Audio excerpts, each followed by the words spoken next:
Public TV आपकी आवाज।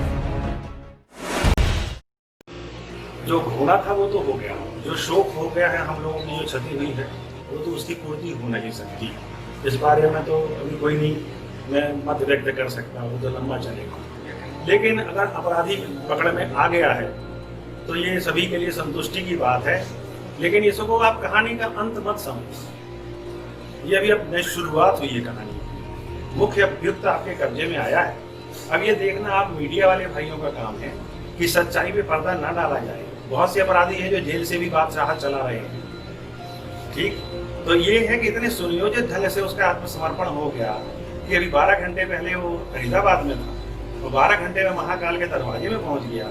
और जो पुलिस अरेस्ट करने गई है वो मीडिया को साथ लेके गई है। ऐसे एनकाउंटर कितने देखे आपने और ऐसे अरेस्ट आपने कितने देखे? दिमाग वाले लोग हैं आप। पुलिस की सेटिंग है इसमें? सिर्फ पुलिस को मत कहिए, देखिए पुलिस मेरा विभाग है, मैं पुलिस के प्रति अभद्रता बर्दाश्त नहीं कर सकता। वो देवेंद्र जी पुलिस में ही थे। पूरा विभाग कभी गलत नहीं होता, उसमें कुछ लोग होते हैं जो मुखबिर तंत्र में ज्यादा पैसे लेकर के और अपने ड्यूटी के खिलाफ काम करते हैं, कर्तव्यहीनता करते हैं। इसी प्रकार से नेताओं का धर्म जो है वो समाज सेवा है। लेकिन वो भी अपना धर्म छोड़ करके अपराधियों से हाथ मिला लेते हैं, ठीक। इसी प्रकार से क्रिमिनल्स तो है ही अपराधी। तो मेरे कहने का मतलब ये है कि नेता, राजनेता, कुछ अधिकारी, पुलिस कर्मी या विभाग के लोग, मातहत और इसके साथ साथ अपराधी, जब तीनों हाथ मिला लेते हैं तो एक कर्तव्यनिष्ठ जाबाज जो बहादुर अधिकारी की दुर्दशा ऐसे ही होती है कि जिसको मारने के बाद भी पांव काट दिया जाए कुल्हाड़ी से और जिसको इस तरह से दुर्दांत मृत्यु दी जाए। सवाल ये क्या है, इसमें नेता लोगों ने संरक्षण कैसे उसको दिया? जैसा आपका सवाल जवाब है। देखिए इतनी अलर्ट होने के बावजूद, पूरी एसटीएफ लगी होने के बावजूद, 4 राज्यों में पुलिस की भागदौड़ के बावजूद हजारों पुलिसकर्मी नाकों पे खड़े हुए हैं, हर आदमी को चेक कर रहे हैं।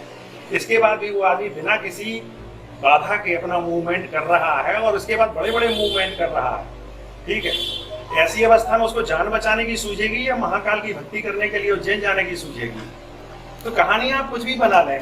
अब इसके बारे में क्या स्पष्टीकरण देंगे कि कब्जे में आने के बाद भी एक आदमी भागने के प्रयास करते हुए पकड़ा गया? उसे किस तरह से ला रही थी आप? एक सवाल बस वही है, क्या जिसमें नेता लोगों की हो सकती है। देखिए मैं क्या कहता हूँ, बिना तथ्य के मैं किसी पे ब्लेम नहीं करता। जो आज कानपुर में एनकाउंटर हुआ उसमें भी कोई आशंकाएं लग रही है आपको? एनकाउंटर में मुझे देखिए क्या होता है कि जब ऐसी कोई घटना घटती है तो 2 प्रकार की ताकतें काम करती है। एक तो सरपरस्त लोग ये चाहते हैं कि ये जिंदा ना पुलिस के हाथ आए क्योंकि हमारा नाम खुलेगा। दूसरा वो चाहता है कि मैं मारा ना जाऊं और उन्हें अभी भी भरोसा होता है कि देश की कानून व्यवस्था को और देश की अन्य व्यवस्थाओं को खरीद सकते हैं, क्योंकि अब तक खरीदे हैं तो वो। अब इसमें आप अच्छी तरह से जानते हैं, मीडिया के लोग हैं, इसमें सभी शामिल होते हैं। किसी एक विकास दुबे को सजा मिल पाएगी कानूनन ये से इस बात को? देखिए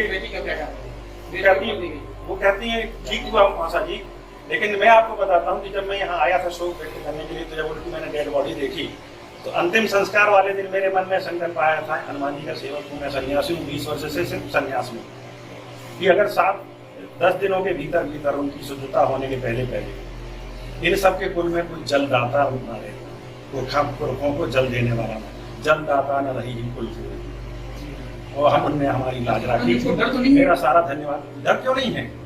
जब जो आदमी डीएसपी की रैंक का आदमी जो ड्यूटी पे था, जो अपना कर्तव्य निर्वहन करने गया था, जिसके साथ पूरी फोर्स थी, जब उसके साथ ऐसा हो सकता तो डर कैसे नहीं है? ये प्रशासन की आवश्यकता है कि हमारे परिवार सोचे, पुलिस, कि हम लोगों को और बच्चियों को और उनकी वाइफ को कैसे सुरक्षा देगा। हमेशा रहता है। आप क्या सोचते हो? आप व्यवस्था को अच्छी तरह से जानते हो, हमारी जेलों में व्यवस्था किस तरह से चलती है। तो मैं किसी पे आक्षेप नहीं लगा रहा हूँ, मैं ये कह रहा हूँ अभी कहानी शुरू हुई है। अब वास्तविक कवरेज आपके सामने आना चाहिए कि कौन इसमें शामिल है, कौन नहीं है। और मैं चाहूंगा कि ईमानदारी से आप इसका निर्वाह करेंगे और सभी लोगों को उनके अंतिम मुकाम तक पहुंचाएंगे। तब समाज में जो ये गैंग्रीन हो गया है और जो ये रोग जो बढ़ते बढ़ते जान तक आ गया है, इस पैर को काट के अलग कीजिए।